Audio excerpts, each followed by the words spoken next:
welcome to PodX, tempat di mana kalian bisa bercerita tentang pengalaman yang menarik, unik, dan tentunya ekstrim. Nah, kali ini kita kedatangan narasumber yang cukup menarik dan akan bercerita tentang pergunungan duniawi nih. Pastinya kalian gak sabar kan? Nah, perkenalkan narasumber kita, Mas. Ya. Baik, perkenalkan nama saya Fandi Rasidiyatullah, asal dari Purwodadi Grobogan, profesi mahasiswa, tapi di rumah nyambi jadi editor dan 3D modeler. Baik, begitu. Nah, untuk bercerita tentang gunung, seputar gunung. Nah, katanya kita kan tadi sebelumnya udah bercerita sedikit lah tentang pengalaman Mas Afandi untuk mendaki Gunung Merapi, dan saat itu Mas Afandi terkena erupsi di tahun 2018. Nah, bisa diceritakan detailnya Mas dari awal hingga pas erupsi itu terjadi gimana? Silahkan. Ya, baik, tak luruskan ya, bukan terkena. Oh, Tapi waktu itu saya di sana. Oh iya. Ya, gitu. Saya apa Mas tadi? Aku aja. Ya, tak ulangi ya. Baik, tak luruskan ya. Bukan terkena, tapi waktu itu aku di sana. Maaf berarti Mas. Ya, Nggak apa, baik. santai. Baik. Gimana nih? Cerita dari mana? Dari mana? Ayo. Dari awalnya aja, maksudnya sebelum pakai planningnya Mas Afandi untuk mendaki gitu. Ya baik. Sebenarnya gini, waktu itu tanggal kalau nggak salah, sebenarnya planning udah seminggu sebelumnya. Tapi baru kesampaian dan itu nggak ada kemauan sih sebenarnya. Tiba-tiba ada keinginan untuk ke Gunung Merapi tanggal 10. Dan waktu itu Di bulan apa itu Pak? Itu di kalau nggak Mei Maret lupa aku. Oh iya. Tanggal 11. Kalau kejadian erupsinya tanggal 11 dan itu hari Jumat, seingatku seperti itu. Jadi berarti itu tanggal 10. Tanggal 10 dari rumah aku persiapan ada 2 orang. Jadi dari rumah dari Purwodadi Grobogan nih, 2 orang ke basecamp Selo. Kan Merapi ada di Selo basecampnya. Ada 2, tapi yang satu waktu itu masih belum diaktifkan, masih pasif.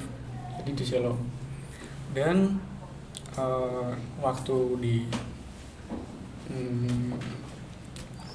masih planning, tiba-tiba temanku nggak bisa cancel tiba-tiba karena ada urusan seperti itu.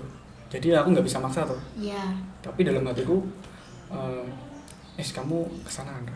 Ya udah aku kesana. Itu dari rumah aku sekitar jam 3 asar. Jam 3 asar. Kemudian sampai base camp maghrib. Sampai base camp maghrib terus naik.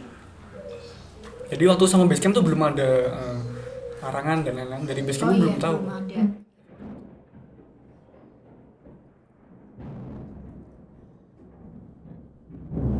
Dari base camp pun belum tahu waktu itu. Jadi Berarti dari base camp itu belum ada tanda-tanda kalau akan terjadi erupsi, jadi gitu ya? Tapi itu bukan erupsi besar, tapi nyebutnya erupsi freatik. Erupsi freatik, seperti itu. Kalau dari base camp atau BPBD tahu, pasti udah ditutup pendakiannya waktu itu. Itu belum tahu, karena selama kurang lebih berarti dari tahun 2010 terakhir erupsi besar yang menghilangkan kubah lava Gunung Merapi sampai dengan tahun 2018 belum ada erupsi lagi seperti itu. Karena kita nggak tahu nih, ya sebagai orang awam nggak tahu. Iya. Sampai base camp, aku tanya sama base camp, Pak, permisi, kalau saya sendiri boleh nggak Pak naik? Mohon maaf Mas, nggak bisa, karena khawatirkan kalau terjadi apa-apa tidak ada yang monitoring atau memberitahu. Ya baik Pak, saya duduk di base camp dulu. Ngepas pas banget waktunya itu ada orang 3 ganjil dari Pemalang. Tak tanya tuh, Mas gimana Mas, mau naik Merapi? Iya Mas, mau baru pertama ya Mas Merapi. Iya Mas, yaudah tak ikut rombongan sampean ya, nah gitu bilang gitu.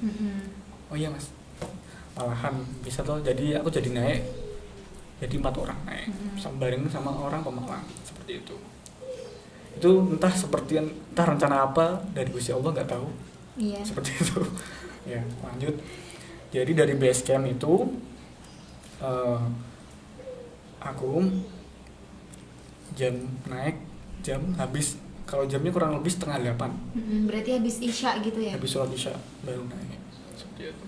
Dari bawah nggak ada kecurigaan atau tanda-tanda yang mencolok, nggak ada. Nggak ada feeling Ya, gitu? cuman dalam hatiku yo pengen sampai bukan puncak tapi pasar Bubrah. Cuma pasar Bubrah aja? Pasar Bubrah. Mm-mm. Ya, karena di Merapi itu area batas aman untuk camp di pasar Pasar Bubrah. Bubrah. Ya, sampai situ. Oke, sama teman-teman 4 orang dari Pemalang, aku naik. Dari mulai naik ini udah ada yang ganjil. Yang ganjilnya di mana? Pertama, akan naik terakhir nih, rombongan terakhir yang naik. Oh, rombongan terakhir Iya, naik. karena aku malam 7:30 waktu itu. Naik di tengah perjalanan antara pos 1, bukan pos 1 maaf, antara base camp sampai pos 1, ada orang yang turun, satu rombongan. Dia bingung nyari dompetnya hilang, katanya dia turun, udah tuh. Satu rombongan turun, kan dia tanya, "Mas, tahu nggak dompet di jalan?" "Nggak tahu, Mas." "Kalau di base camp tahu nggak, Mas?" "Ya juga nggak tahu, Mas." "Ya udah, Mas, tunggu dulu," dia bilang gitu. Yo kan udah mulai lucu ya, bilang gitu. Tapi yo tidak dalam hati sih. Ya. Kemudian aku tetap lanjut sampai ke pos 1. Itu biasa. Tapi kalau untuk estimasi waktu aku lupa. Tapi yang jelas sudah mulai agak malam. Sekitar jam 9 ke atas atau sekitar jam 10 waktu itu. Di sekitaran pos 1 ya bisa lah makan, masak dulu, nyantai. Istirahat gitu. Aku biasanya kalau naik nyantai soalnya. Itu naik dari pos 1 udah selesai.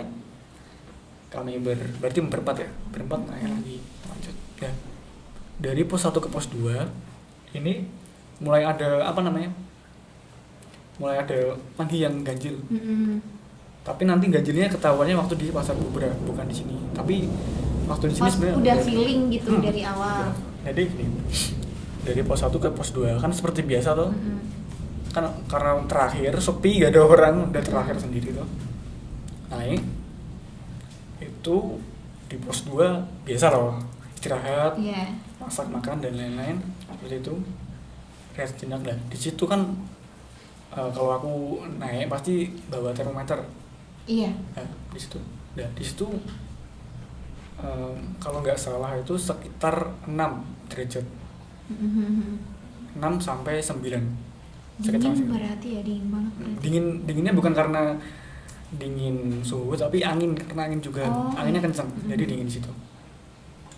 Dan di situ udah terus naik lagi, kan tak lanjut nih. Udah selesai, naik sampai ke pos terakhir atau pasar Bubrah. Nah, di situ. Sampai di situ sekitar jam 3 kalau nggak salah. Kalau nggak jam 2, jam 3. Sekitar segitu. Dan udah posisi udah pada orang-orang atau para pendakian udah pada mendirikan tenda di situ. Iya. Setelah itu kan bikin tenda, ya seperti bisa lah bikin tenda dan lain-lain. Saat malam, yang lain tidur. Ya aku biasa sih malam nggak bisa tidur aku. Iya. Malam nggak tidur aku sampai pagi lagi. Sampai pagi itu nggak tidur berarti. Gak tidur. Setelah mendirikan tenda, berarti ngapain kegiatannya, Mas? Ini sudah diem aja gini. Sambil ngopi loh. Biasa nih nikmatin malam sambil ngopi, udah cuma itu. Terus berarti 3 orang pendaki itu pisah tenda atau bareng atau gimana? Nah, waktu itu kan kita bawa 2 tenda. Aku bawa tenda sendiri karena aku bawa perlengkapan lengkap. Dan temanku yang rombongan dari Pemalang tadi juga bawa tenda. Ya udah kita pilih salah satu aja daripada kita mendirikan 2 tenda. Ya lebih baik satu tuh, kan lebih enak tuh. Iya. Itu aja. Baik. Karena setelah itu ya udah mereka tak suruh istirahat tuh. Aku nggak bisa tidur. Jadi itu malam ke-3. Nah, itu malam ke-3. 2 hari sebelumnya udah nggak tidur, udah nggak bisa tidur. 2 hari sebelumnya nggak tidur dan itu Udah malam nggak bisa ke-3 tidur. nggak tidur lagi. Nggak tidur lagi. Dan tak paksa tidur nggak bisa. Itu seperti itu. Itu malam ke-3. Seperti itu. Jadi kan setelah itu nih aku ngopi ya, ngobrol-ngobrol cari inspirasi buat bikin lagu dan lain-lain. Itu setelah itu pagi kan udah pagi, tak bangunin teman-teman, ya bangun udah pagi. Karena kalau aku biasanya di Merapi itu pagi udah persiapan summit atau jalan dari pasar Bubrah ke atas. Sebenarnya batas aman itu ada di area Pasar Bubrah. Pasar. Sedangkan Pasar Bubrah ke atas sampai puncak tidak direkomendasikan. Oh, tidak Tidak direkomendasikan ya, direkomendasikan. seperti itu. Tidak direkomendasikan seperti itu. Ya karena aku double sih sampai ke atas. Berarti biasanya. tetap ke atas masnya. Kalau akunya nggak jadi karena belum pada bangun. Tapi Oh, iya. biasanya Biasanya, sebelumnya ya sampai ke atas. Itu. Nah, kan biasa tuh pagi aku udah bangun, ayo teman-teman yuk naik ke atas kan gitu. Ya ada yang bilang masih ngantuk, ada yang lapar, ya udah loh. Aku yo nggak bisa kalau naik sendiri, kita harus bareng-bareng. Naik bareng, turun juga harus bareng. Iya. Nah, udah tuh naik ke atas nih. Sampai atas, ya bukan naik ke atas. Kita udah bangun. Ya udah biasa. Lah, waktu bangun itu kan biasa seperti biasa tuh kita cari spot Iya. foto dulu. Cari spot foto, mengabadikan Momen, sunrise, iya. ya momen dan lain-lain. Ya di situ aku mulai ada ganjil sih. Karena biasanya kalau pagi adalah titik dingin. Iya, di situ Ya. nggak dingin berarti. Di situ di termometer sekitar 12 derajat. Jadi lebih dingin di area pos 2 berarti di bawah itu kan. daripada di Di atas. area Pasar Bubrah. Padahal anginnya kencang waktu itu. Seingat saya seperti itu. Seingatku anginnya waktu itu. Jadi seperti itu. Jadi kan udah pada bangun, udah pada foto atau cari spot foto nih. Ayo kita naik ke puncak, keburu siang. Nah, terus temen yang satu ada bilang, mau ayo madang dhisik atau makan dulu. Ya wis dah. Aku yo nurut aja. Aku dan teman-teman kemudian itu bikin masakan sarapan. Nah, kalau setelah bikin sarapan itu kalau nggak salah sarapan mulai selesai dimasak atau mulai masak. Selesai masak. Itu sekitar jam 6:30 Pagi. 6:30 pagi. Nah, kan sebelum kita berangkat pasti yo sarapan dulu biar ada tenaga seperti itu. Jadi sarapan dulu. Ya. Naik, waktunya naik maksudnya bukan yang mau naik, maksudnya naik makan dulu. Dan pertama makan it's okay, nggak ada apa-apa.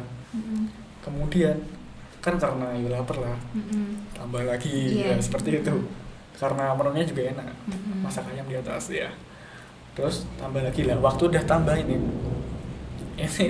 ya mulai aneh kan waktu itu. Waktu itu saya baru ambil tambahan lauk sama nasi. Nah, ada gemuruh dari atas arah kawah. Oh, dari kawah. Dari arah kawah seperti itu. Yo gemuruh seperti itulah, tapi gemuruhnya kenceng. Dan setelah gemuruh itu seperti bom, dem gitu. Oh, iya. Ada seperti bom, dem. Habis itu keluar asap. Itu. Ya suara kenceng banget, wuh gitu. Nah, waktu ada suara seperti bom, dem itu disertai batu-batu yang keluar itu. Oh iya. Nah, yang bikin panik itu, yang batu-batu. Iya. Tapi untung waktu itu batunya nggak ke arah ke para pendaki yang ada di Pasar Pasar Bubrah, Bubrah, berarti nggak kesana. tapi ke arah kemana ya? Ke arah sebelahnya waktu itu.